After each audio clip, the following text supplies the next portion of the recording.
the major job of a reporter is actually just finding the information in the first place and then accurately setting it down. But in terms of how it appears on the page, my understanding is that's largely the editor's job.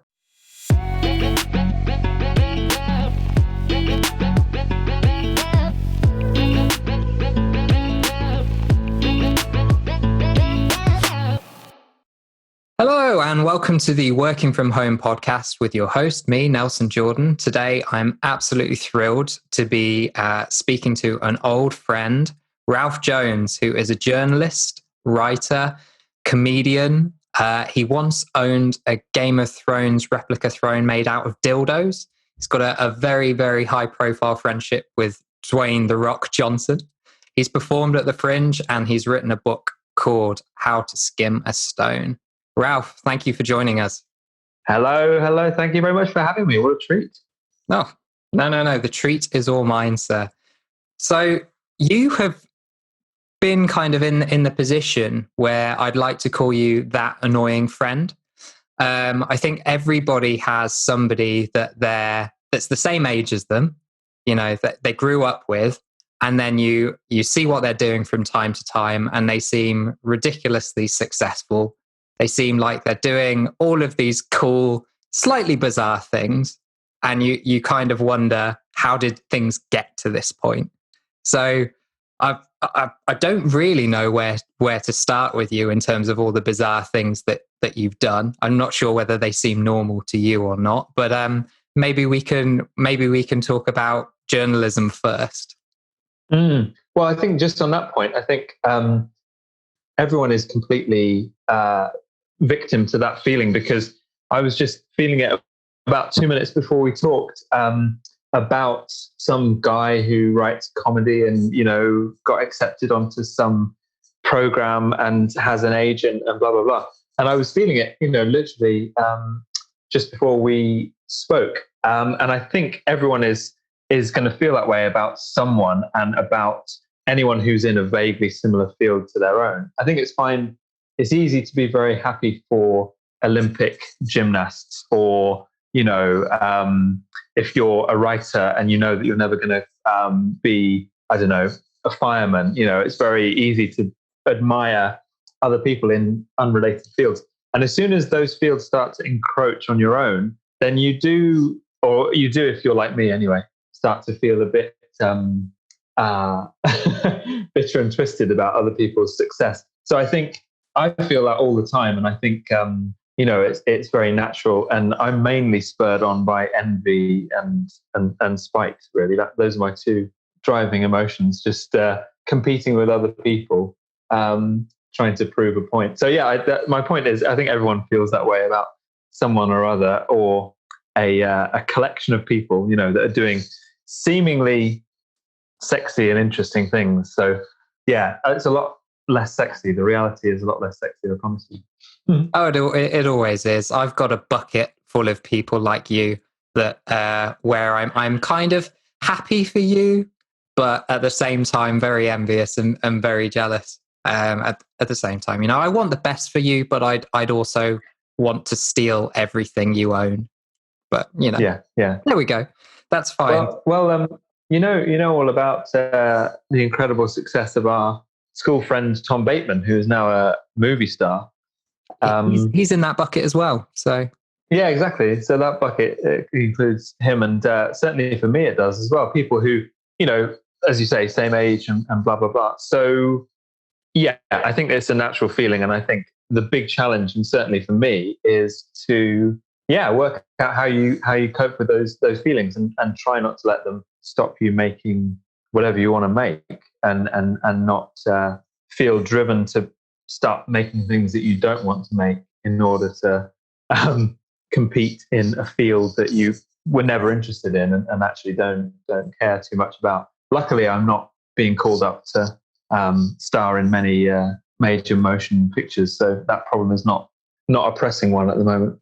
Well, once people have seen you on this podcast, Ralph, the calls will be rolling in. I promise you. That's why I'm doing it. Yeah, literally the only reason.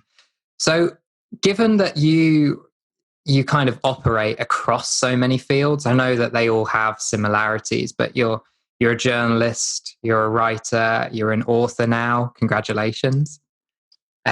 You're a comedian as well. I believe you've taken a show to the Fringe. How do you kind of balance so many seemingly disparate industries or topics or outlets? How does that work?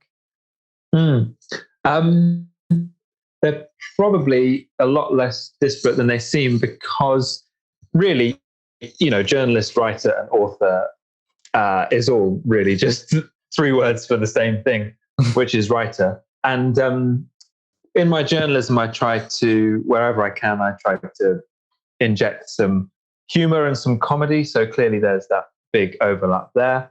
I'm interested both journalistically and comedically in stories that are very engaging and very larger than life. So, stories about eccentric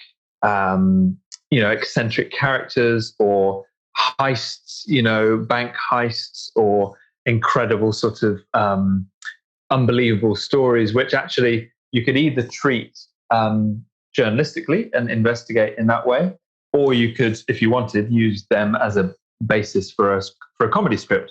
So there's that freedom, I suppose, if you're in both those worlds, that you can use the world in whichever way you like. You can choose to write about something for an article, or you can say that's a really nice premise for a sitcom, for example.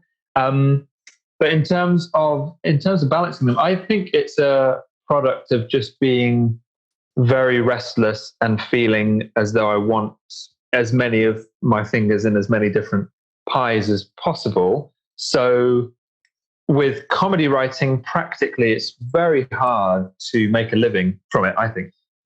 You have to be very good, really, really good. And I think I'm not there yet. So if you want to be a writer and you write comedy, you either pay the bills by having a totally unrelated job, or you do what I did, which is train as a journalist, and magazine journalism, which is what I did at City University 7 years ago now, which is a long, long time, is a really good, I think it's a really good industry for budding comedy writers. And I noticed that there's a bit of overlap there, either comedy writers becoming journalists or vice versa. And the reason I say magazine is because I'm rubbish at, newspaper journalism, which is proper breaking news, proper important sort of public interest journalism. Really, I think a lot of magazine journalists are basically writers who want to tell stories. And if you're able to write for either, a very prestigious publication that will pay you to be a staff writer, or a variety of publications that you have lots of balls in the air, then you can just tell these weird stories and get paid to do that in a way that makes use of your writing skills. And I think maybe some comedy writers don't like the idea of going into journalism because it might feel like a bit of a compromise or a betrayal in some way. But to be honest, the more I've done journalism, the more I've felt comfortable with writing in that style. And in a way, writing in prose rather than writing dialogue is kind of often just easier, because it's, I think in a way, it's more how we were taught to tell stories growing up. You would write a story and it would be once upon a time, ... and then you would clearly just let your imagination run wild. And actually, I think we've all got that training, and we all write prose in various forms all the time. So if you just do it again and again, which you're forced to on a magazine journalism course, you find that you're actually getting better at it. And then you just have to be able to write vaguely entertainingly and without too many mistakes, and et cetera, et cetera. And then you'll find that people can pay you. So with comedy, it's nowhere near that simple. With comedy, it's nowhere near that obvious. You do something that you hope someone will see, and then you hope that that person has something that you're right for, and that might be not be for 5 years' time. And in the meantime, you've got to write another idea, and that idea has just been done on TV, so it's completely useless for another decade because they're not going to do a show about vampires, 2 years running. Not that that's a personal example, obviously. There's no need to lie, Ralph. You want to write about vampires, write about vampires. I have written about vampires. There we go. I've said it. There's a great show on TV called What We Do in the Shadows, and I've been trying to send this vampire comedy script around.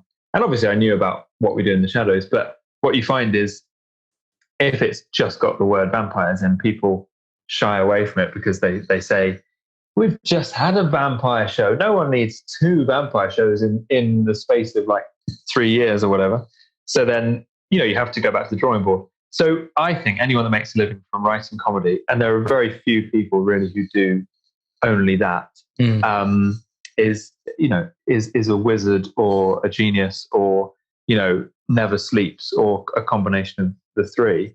Because it's just very hard to make it. Certainly if you're self-employed and you don't have another job, very hard to put a roof over your head with it. So I think there's probably some semblance of luck in there as well, because I very much, in the statement that you said before about, just putting stuff out to hope that certain people see it who are looking at that time, or probably it happens that they remember a name, they dig something out of their brain, and they think, oh, yeah, maybe I seem to recall somebody sent something across my desk like 2 or 3 years ago, and that pops up. So there are these things where, okay, somebody gets noticed, and then they kind of get discovered, and the work rolls in. But I think for the most people, you kind of maximize your luck by putting like a certain volume of work out. If you've got, if you just write one thing and, nobody sees it, you're going to be struggling. Whereas if you've put out 50, then providing the work is obviously, of course, at the same quality, you've effectively increased your chances massively. Yeah. Which is which is very true. And the theory behind Edinburgh, the Edinburgh Fringe, really, in the sense that you perform the same show about 28 times running, 28 days running. And clearly there's a bigger bigger probability that producers, et cetera, will come to the show, just because that's where the whole world is. You're doing the show 28 times. You've got, people have so many more, bites of the cherry. They can actually come along and see you. In London, that would be hard to do. It would be unsustainable to do that unless you were a big name. So that is certainly that theory in practice. But yeah, absolutely. And then in terms of producing loads and loads of work, you just have to make sure that you work out how to, solve the conundrum of lots and lots of stuff going out there, but also that it is the same quality that you want it to be. So that's the thing that I struggle with. Certainly, I think with comedy more than anything else is just how on earth do you do it enough and make it good enough that people see it, and that when they see it, they don't think, yeah, that was all right, but not that special. So clearly, you can neither produce something good kind of every day, nor can you hope to do something once every 15 years. And so, it's all about managing what's the middle ground between those two. And I think the problem I have is basically that magazine journalism is so addictive, and you see yourself published so quickly that I genuinely find it very difficult to turn the kind of speed down, the sort of momentum down, try and write a script and then write it in the knowledge that it might never get made, or it might never get read, etc., etc. So is that's hard, but it's a good. Is that a question of that kind of feedback loop, that dopamine rush that you get. It's very much a short term. You can produce an article, and then the next month either see it in print or a week later see it online. Versus comedy, as you said, you might produce something that literally never kind of sees the light of day in terms of what you've actually envisioned for it. Do you try and do it with a certain balance of work? So for every X amount of pieces that you do for magazine journalism, you'll write one comedy, or is it much less structured than that? It should be more structured than that. And if I was a serious professional, I think I would structure it a bit more sensibly. But it is that way, but just not in a formalized structure. So I will feel that I've done too much journalism one week and then think, okay, I really got to devote some time to comedy. And it's a lovely problem to have, clearly, to be able to dip into those two worlds. But yeah, I think the problem is that, yes, it is the whole feedback loop. It is the idea that really the only comparison with getting published as a journalist or as anyone writing online is live comedy, and that means that you're getting your feedback on stage immediately, and you're getting it in the same, kind of consistent way. So unlike drama, where you might do a whole play, not really get any audible feedback until the very end, comedy is clearly a very sort of visceral form. And if you're not performing live, it's really tough to remember that that your stuff is funny. That's why it can be very lonely and difficult writing comedy. That's why so many people write in double acts rather than writing alone.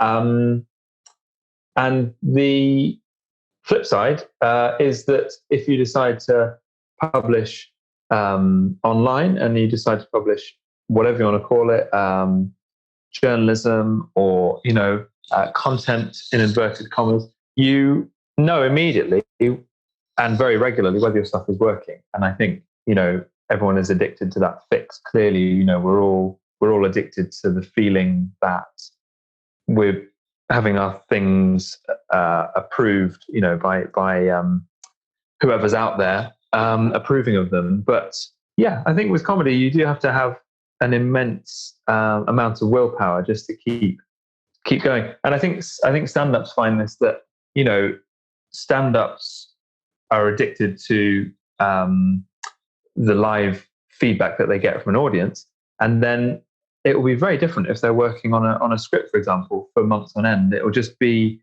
that. And I've read articles, interviews with people where they've just said they had no idea whether what they were writing was funny, because they normally have this barometer on stage, and so you have to have a very good self-critical system in which you sort of have enough faith in yourself, I guess. But yeah, it's a good problem to have, certainly. But it does come with really a ton of really irritating little things. Well, I read that Chris Rock, I think it was, when he's doing his big tours, he schedules 60 or 70 shows, 60 or 70 gigs at really, really small places that you've never heard of. And he'll literally go on stage with a notebook and kind of read out his jokes. And then depending on how the crowd responds, he'll just cross that one out. Or he'll put like a tick next to it, or like circle a particular word that he needs to emphasize more next time and stuff like that. So it is that instant loop. And because it's Chris Rock and he's at this stage of the career, then people kind of forgive him that, because they know it's kind of more of a DIY show. It's not going to be fully polished. And they just think, hang on, I can go see Chris Rock at like my local like comedy venue, which is fantastic. So there's that trade-off there. And by the end, he is able to produce on the 50th, 60th show, when he finally hits those kind of 10,000 person arenas or whatever it is. He's got a very finely polished show that he can kind of roll out. He knows this joke is funny. He knows this one. is there any way for the comedy writer who isn't at that stage of the career? Obviously, you mentioned writing in a duo, which is a good way. But is there any other way that you can think of that they can kind of replicate these feedback loops in some way? That's a very good question. I think that you can do it publicly by testing material online, for example, and that's a very comparatively, well, I suppose it's not comparatively high risk in the sense that the live shows that Chris Rock does will be seen by a large number of people, and maybe the same number of people that we're talking about seeing my work online, like, in other words, 100 or whatever. So you can do that. That's very high risk. You have to be willing to learn in public. Oh yeah, that was a lovely quote from Milton Jones, who's a comedian, very, very good one-liner comedian. I love him. My wife hates him. She absolutely hates him. I can kind of see why. Yeah, he's sort of you'd imagine he's quite uncontroversial because he doesn't talk about his personal life or anything like that. But stylistically, he's very distinctive. He's got these kind of Hawaiian t-shirts, gelled up hair, and is basically like a bewildered hedgehog, on stage.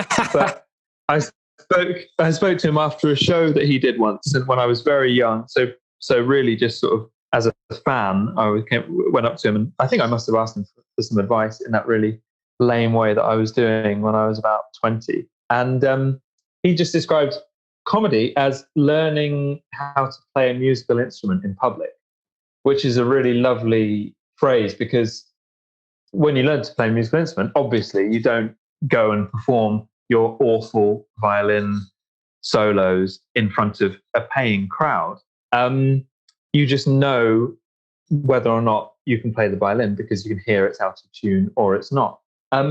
There's no way of doing that with comedy. There's no way of knowing whether it's funny or not. And clearly, people like Chris Rock and Jerry Seinfeld and Ricky Gervais, they don't know. They can't just book a 2,000-seater venue and then just trust their comedy instinct is strong enough. They have to do these small shows, as you say. So in terms of comparisons, I can only say that as a sketch act, for example, we do those small shows as much as we can, or we did when we were performing before the world went mad. And that was what you did. Basically you treated every gig as a kind of learning experience. Some of them are absolutely abysmal because your material might be absolutely abysmal. Some of them might be abysmal because the audience is just different to the audience the previous night. Which is why clearly you've got to just keep on doing it and doing it and doing it and doing it. And that's why as a comedian, you just become extremely either delusional or thick-skinned, because you have to keep thinking that your stuff is worth a public platform. And often, I suppose often it's not. And you learn the hard way. And then the people that really want to succeed and the people that are really good, the Michael McIntyres and Ricky Gervais. Well, Ricky Gervais is a bad example, but the live performers that just keep going are the ones that just want it more, and that have that combination of desire and talent. And I think that drive is very enviable. Actually, that drive is something a lot of people don't have because they get comfortable and then they stop wanting to perform. But I think Michael McIntyre had, I think the famous thing in his autobiography is that he had like an average of 3 people per show in his Edinburgh run. We're talking like 20 years ago probably. But that is where most people are at some point in their career. And yeah, do you roll over or do you kind of say, I think I'm good enough to carry on going? Tricky, very tricky. I think for anything that kind of involves the risk of learning in public. And when I say risk, very often I'm talking about the risk to your ego and your self-belief. I'm not really talking about financial risk or health risk, because unless you say something particularly incendiary on stage, your health is probably going to be all right. Like there are certain comedy clubs in sketchier parts of town that you might get a bottle thrown at you, in which case there are kind of health risks. But most of the time, the way I kind of see it is, and it's the same for me, obviously, we've got kind of, I suppose, tangential careers in that these days now most of my income comes from writing, but my income comes from writing in a completely different way to yours. You kind of get paid to write for online publications, whereas I get paid to write for particular businesses. So I rewrite website copy, email copy, whatever they need really, but within that kind of digital. So a lot of my writing, when I'm not writing for myself, is de-risked because it's for somebody else. My name is not on any of these websites. You look at B2B or SaaS websites or consumer websites, you won't see my name anywhere. So there's that sense of anonymity. Obviously, the clients know that I've written it, and I have to face up to how do I create a decent process that means that for every single piece of work I do, it's the highest quality work that I'm capable of, because there's kind of that difference there in that comedy, you're almost expected to bomb several times before you find like a winning joke or a winning routine.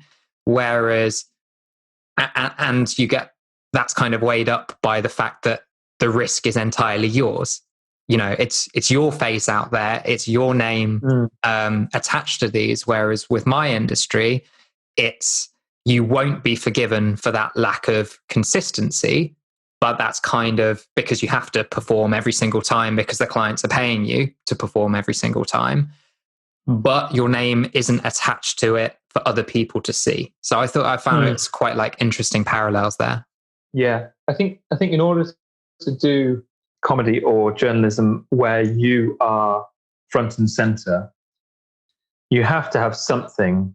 I don't want to say it would be unfair to say something wrong with you, but clearly you have to have something that's driving you to potentially suffer this humiliation.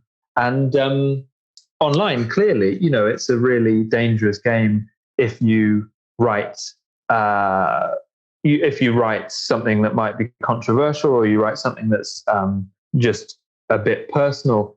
You know, you do open yourself up to potential whatever criticism, trolling, whatever you want to call it. And the desire to kind of be published despite all of that has to be really great. And therefore, it's why I could never be an editor, even though I like the journalism industry. My ego is just far too large to not have my name at the top of the piece. Because in a way, that's my motivation, you know, because I guess the way that I tell the story, I think, is kind of central to the story. And as I say, it's why I couldn't be a journalist who actually breaks news, because unless you are a handful of people, you're never going to be the person who's in the spotlight. It's just going to be the story. No one cares. You know, let's say a big news story, JFK is assassinated or landed on the moon, whatever. It's a huge story. It's breaking news. We can't remember the names, you know, the journalists that wrote about or broke those stories. Clearly, there are exceptions like Watergate, etc. But even in amazingly massive stories, it's hard to name the journalist, which is why I do prefer comedy in terms of, if I was able to make a living doing only one thing, it would be comedy, partly because it just brings me more joy, but also because the credit is kind of far more directed at you. You know, and I think that's something that comedians have to be honest about, or writers have to be honest about. They do want to be praised for what they do, and that's why some people couldn't do it or wouldn't want to do it, just because it favors people with very large egos that need to be massaged all the time. I think you're doing yourself a slight disservice there, but it is also good to be honest about what drives us. But yeah, I know I definitely feel like there's a part of me that is kind of wishes that ego was reframed in a way and was talked about the positives that come from ego as well as the negative. Yeah. You know, I think there are both, and too often the word ego itself has negative connotations, doesn't it? Whereas actually ego has been, in my mind, responsible for a lot of great technological and societal progress over the centuries and probably thousands of years. It's this innate drive that we want to be remembered for doing something great, whatever that means to us. Absolutely. Yeah. But I thought it's very interesting what you said about the differences between between like editing and actually having your name attached to a story. And I think part of it is due to the medium. I think some of it is if a story happens within like the traditional like news-based journalism, would that be like a fair way to call that, or is there a better thing? To describe what? Sorry, news journalism. Yeah, is that just the catch-all term for? Okay, we'll say that then. You can tell that I'm not a journalist, can't you? We'll say okay within news journalism. Then the way I've understood it, at least, and please correct me if I'm wrong, is that the writers themselves don't necessarily get to make the final decision on the way that story is framed. It's very much they're told kind of what the story is, and it's their job to kind of piece those together. But ultimately, it's the publication that they're actually published in that decides how that story is framed or whether that story is even told in the first place. Whereas what I take from a lot of what you do is that you are the one who decides whether that story is told, full stop. You are the one who decides how that story is framed, because quite a lot of the time, am I right to think that you're the one pitching these stories in the first place? Yes, I think that's accurate. Yeah, I think you have to be very good as a freelancer for your ratio to not be heavily weighted towards yourself pitching to publications. In other words, I might get 10% of my income from being approached by magazine editors, website editors, let's say. So yes, it's largely me putting things out there, and therefore the story is quite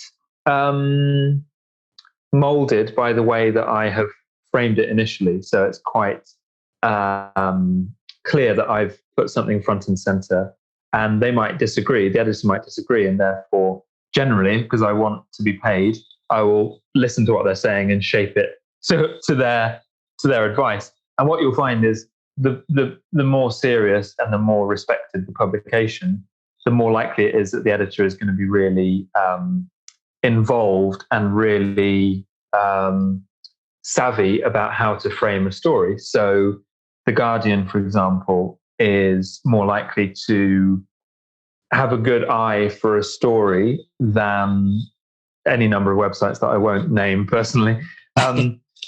In other words, to be an editor, to be a good editor, you have to recognize what the story is and how to frame it. So you're working with the writer along those lines. A kind of inferior website would publish the story maybe pretty much as the writer pitched it, and the writer might have got it wrong. The writer might have made a really fundamental mistake about what's most interesting in that story, and the editor hasn't gone back and said, can you interview someone else about this? Because this bit is actually the most interesting thing. And I think we need to get rid of the stuff that, where you talk about these, horses or whatever. Let's get rid of that and let's focus on X.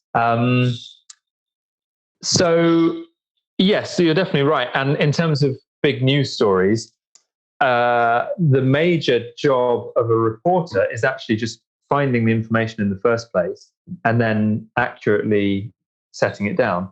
But in terms of how it appears on the page, my understanding is that's largely the editor's job, and there will be consultation with the writer, but it's not a work of art in the same way that a pretentious magazine writer like me would say that a magazine feature of 2,000 words is a kind of, obviously it's not a work of art, but it's a more creative project where the story, and I was reading a piece about this just today, the story can go in so many infinite directions that it's really about, it is a bit like sculpting. You have to edit out all of the things that shouldn't be in there to create this finished product. And therefore, it is a piece of creative writing, I think. And that's why it appeals to me. And yeah, news journalism is clearly, the way they teach you news journalism is really that you have to say immediately what the story is in the first paragraph. Otherwise, why is the reader listening to you describing, the scene in London today as the sky full of clouds began to adopt, a darker hue, and the rain began to fall as COVID restrictions tightened in the capital of the United Kingdom. You clearly want the last bit that I've just said at the very top. And then if anyone is bothered about what the weather was like, then they can read about it later. The very opposite is the case with feature writing, where you're going to begin by grabbing someone's attention with a piece of color or a piece of dialogue or just something that's unusual. And then, you don't put all your cards on the table to begin with. You're looking to hook someone, for 2,000 words, 3,000 words or whatever. So you basically, you reel them in and say, this is why you should be reading me telling this story. And later on, this is why you should carry on reading, and you've got to put in enough of those little hooks. And it's the same, obviously, as writing anything, like writing a novel or writing a comedy film, anything. The first scene is really important. And it's likely that your first scene is going to be, in a way, your most important. Although I find ending pieces much, much harder than starting them. I think starting them is quite easy in a way, comparatively, but ending is a bitch. It's really hard to end pieces, I think. to tie it all up in a kind of meaningful way. Yeah, I think the difference is there. I think there's a difference in objective. There's one is trying to give you the news, and the other one, as quickly as possible, you should say, and as succinctly as possible. The other one is almost a story unto itself. So it's in part what you're talking about, but the form of it is just as important a lot of the time. And so it's really interesting. I want to go in and talk about some of your stories now, just so people can kind of get a feel. And I think the one that jumps out for me, just because people will know the name, is your kind of interactions with Dwayne "The Rock" Johnson. Yeah. Well, that began with an editor at Shortlist, which is the publication I used to write for 3 years, which is a men's lifestyle magazine. But it was the editor of the website, not the magazine, who said, why don't we do something where you write about The Rock every single week for a year? And we just basically hold him up as a role model for men and someone that we can learn important life lessons from. And that struck me as a really nice framework. I can't remember why I was chosen, but I was someone that wanted to write as much as possible. So clearly, I think 52 columns. You were probably chosen for your physical similarities, I'd imagine. Yes. We are very similar in shape and size, Dwayne and I. I think he's just a little bit bigger than me, but I'm not 100%. Tiny bit. Yeah. And so then it began, and I started, I think it was the calendar year, although I can't remember off the top of my head whether it was starting at January the 1st or not. But either way, I essentially just, researched him and checked up on what he was doing on Instagram and Twitter, etc., looked out for news headlines about him every single week and wrote 52 things about him. But in the middle of that, and in the midst of creating this juggernaut, he picked up on it because obviously we tagged him whenever we were tweeting about it.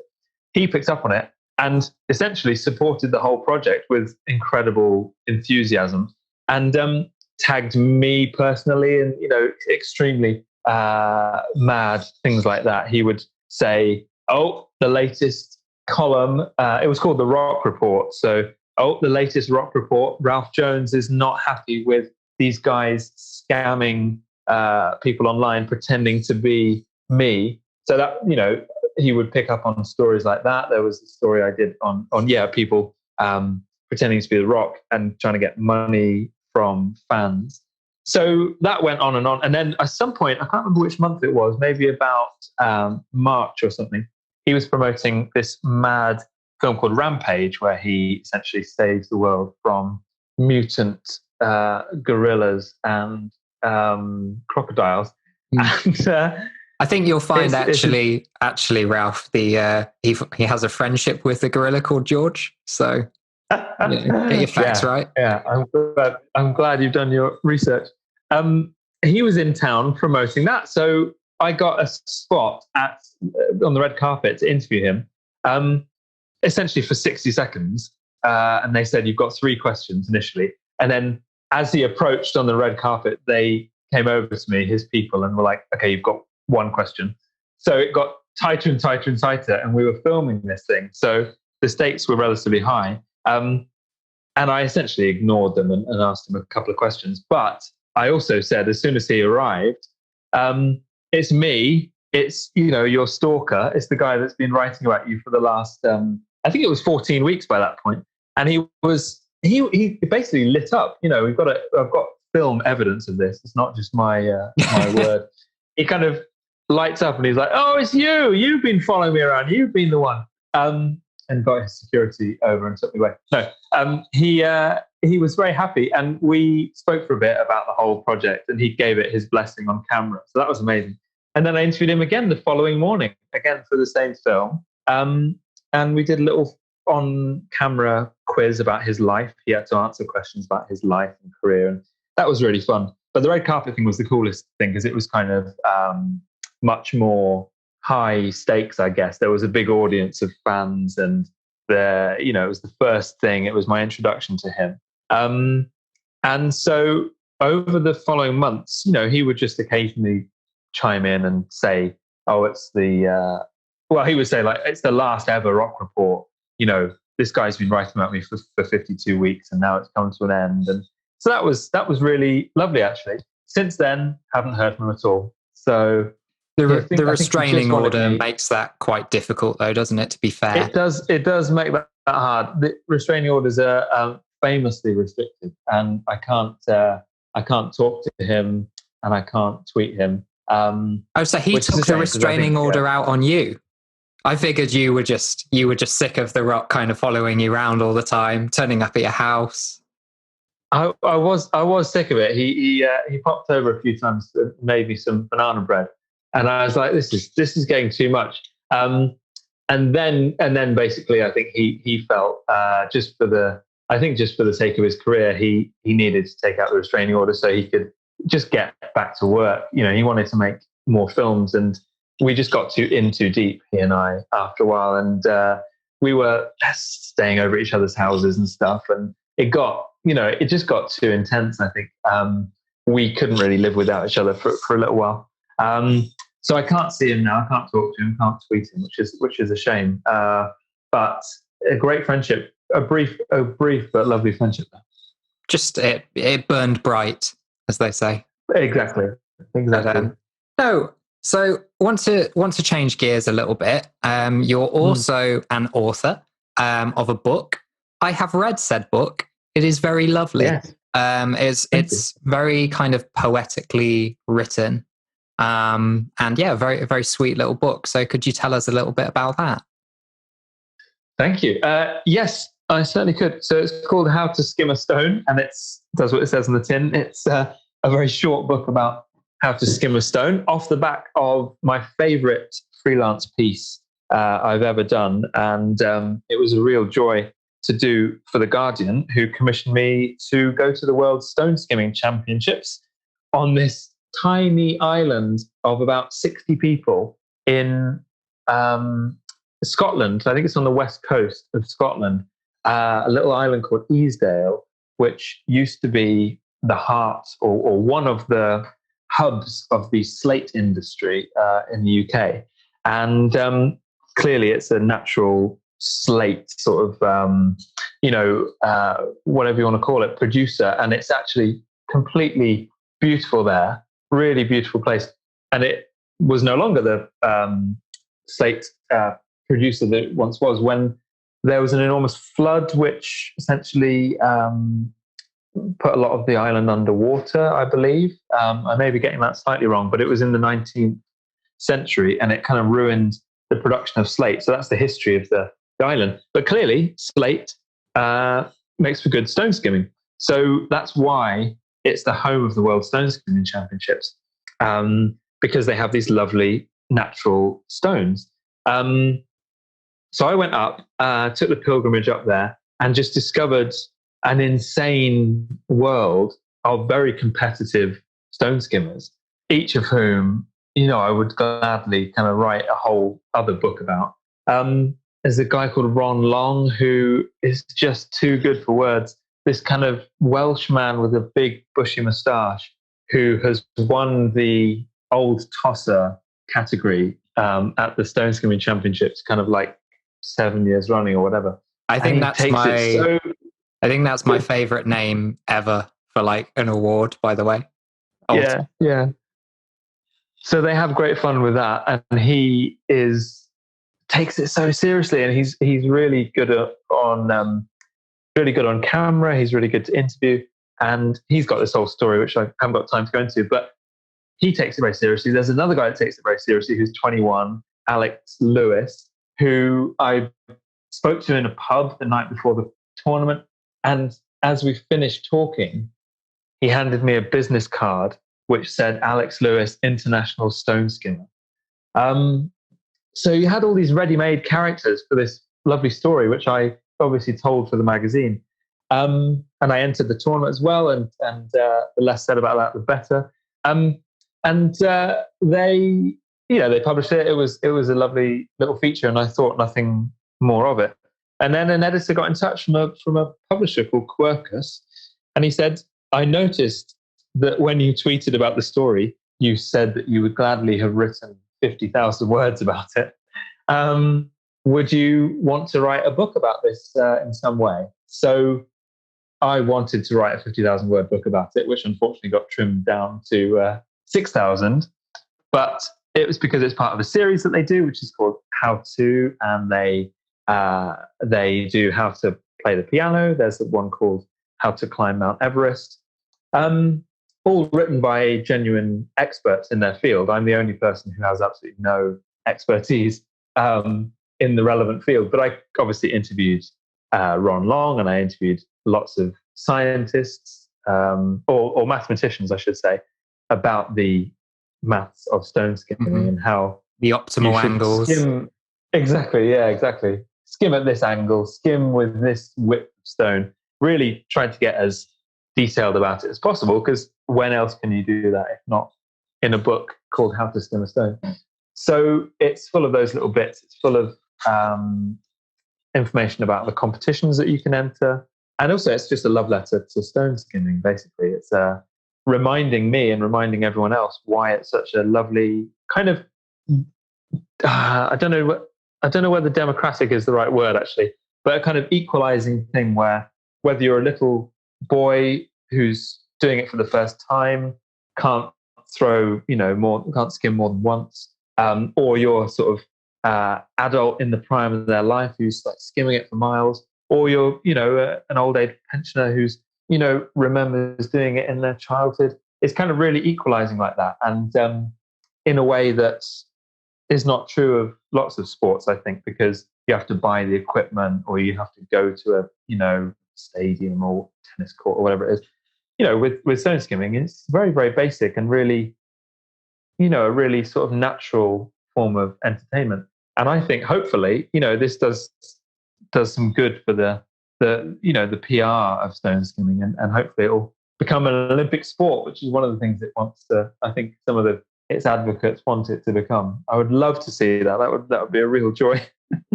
Great. Well, no, they've had things like skateboarding getting up the ranks there, and that's been enjoyable to watch, and that's helped with things like the X Games and stuff. And yeah, I like that kind of understanding of it, getting back to our roots, getting back to nature, just picking up a stone and being close to the water is lovely as well. And it's one of the reasons that I like, personally, I'm a runner. And when you said, I know you said it wasn't quite the right word, but yeah, the democratic feel of it, in terms of all you need is some cheap trainers, and then you go. You just head out your door and then you're doing it. Absolutely, there's something to be said about that sort of like primal democratization, or whatever we're going to call it. But that's that's such a lovely book. So I'd wholeheartedly recommend it. And I have read it. It's lovely. That's always good. It's lovely to see it's lovely to see it down at the tournament itself. There's little kids who just enter the kids tournament, and then clearly there's tourists who are there just doing it for fun. And it's obviously it's not like any other world championship in the sense that it's just a day out for lots of people. But what struck me as incredibly funny, and why I think the story did relatively well, was just the contrast between a 6-year-old girl turning up and just throwing the stone in and then running away, and then these adult men taking it as seriously as they would take a football World Cup or something like that. Because that's the thing that they were best at. That is the thing that they did better than anything else, perhaps. And I loved the intensity of it and just the different characters. And I still want to write a film or a sitcom about it. I just think it's a very kind of rich world. I love it. Sure. No, it's the stories really came to light, and that kind of rivalry between the old guards and the young guns with different methods. I mean, one part that you skipped over, if you pardon the pun, is didn't one of them create like their own lake or pond specifically for it? Yeah. So I discovered this I think I discovered it when I did the World Championship story. Ron Long has built an entire pond in his incredible garden in Wales. And he skims, pretty much like every day in order to try and improve. And for the book, I was lucky enough to go and visit him and skim in his pond. And he has his own wooden platform, this kind of jetty that he has built himself, I think. Or no, maybe he didn't build himself, but he's very much a sort of man, who would be able to do something like that. Very, very good at kind of manual labor. And he's got a friend to make some stones specially designed for stone skimming as well. So they are uniform in shape and size. And there are 3 categories and 3 shapes. So you've got all of the like 50-gram stones, then you've got all of the 80, and then like all of the 120 or whatever. And they're in circular or triangular or square shapes. And so you know what you're going to get, because they all behave the same once you understand that they all weigh the same, let's say. So he is very much of the opinion that these should be used across all tournaments. And there's this lovely divide in the world of stone skimming where other people say, this just takes all of the joy out of it, because you're supposed to comb the beach for stones, finding this, perfect stone that speaks to you and sort of sings out to be skimmed. And that's why a lot of us do it. That's why you go down to the beach and why you skim in the first place. You're looking for this perfect stone. So again, I love that there's this subplot here of the uniform stone enthusiasts, and then the kind of natural, organic, advocates who want nothing to do with the kind of modernization of the game. So it's a bit like VAR in football. It's like there is a sort of new dawn arriving, and you kind of wonder how long it's going to take them to hold it back, I guess. But I just love that, and I got to skim with him, and he was very insulting about my skimming, and he's a very direct, very direct kind of blunt man, and he's got some great quotes. He's just got some. He said it would be quicker to train a monkey than train me how to skim. But it was lovely. So yeah, he's great, and that was that was a real joy. Fantastic, and I think you're so right about those rivalries. Like any time, like it's like political debate comes up. Anytime there's a sporting debate, like with it's you have some diehard fans, and obviously that's been going on in the UK for years, that discussion, and people have had various sides. But then I saw something, I think it was last weekend or something, with the I think it was the French Open. Yeah, I think it was anyway. It's a big tennis tournament in Paris anyway. And they had Hawkeye, which is kind of this technology that does something very similar that you can refer to. And then they had it, but for some reason weren't using it. And that caused some discussion in our household anyway. I'm just waiting for the Hawkeye equivalent to arrive in the world of stone skimming, and then there'll be a whole other debate. But I do want it to become more popular as a sport, because then I guess more people will see these interesting discussions take place. But at the moment, it's this eccentric minority sport. And clearly that's the incentive in the first place. That was the incentive to write the story, because what would be the point of writing the story if everyone knew about it already? So as a journalist, I think that is the holy grail, really. You look for untold stories and then try and find these human dramas in the center of them. And I just couldn't have hoped. Yeah, I just couldn't have hoped for a better outcome, really. Mm-hmm.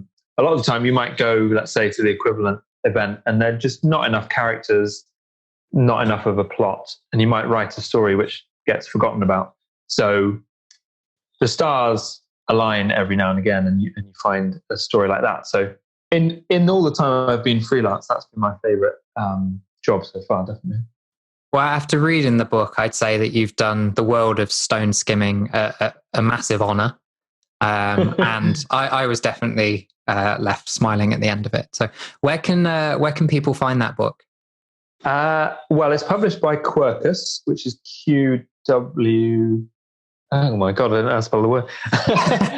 Quercus, which is bad writer. QU. Yes. Spelling in your head is really hard. QUERCUS. That's how you spell Quercus. But it's also available on the Waterstones website, or if you want to support the tax dodging giant of Amazon, it's also available on Amazon, whichever you like.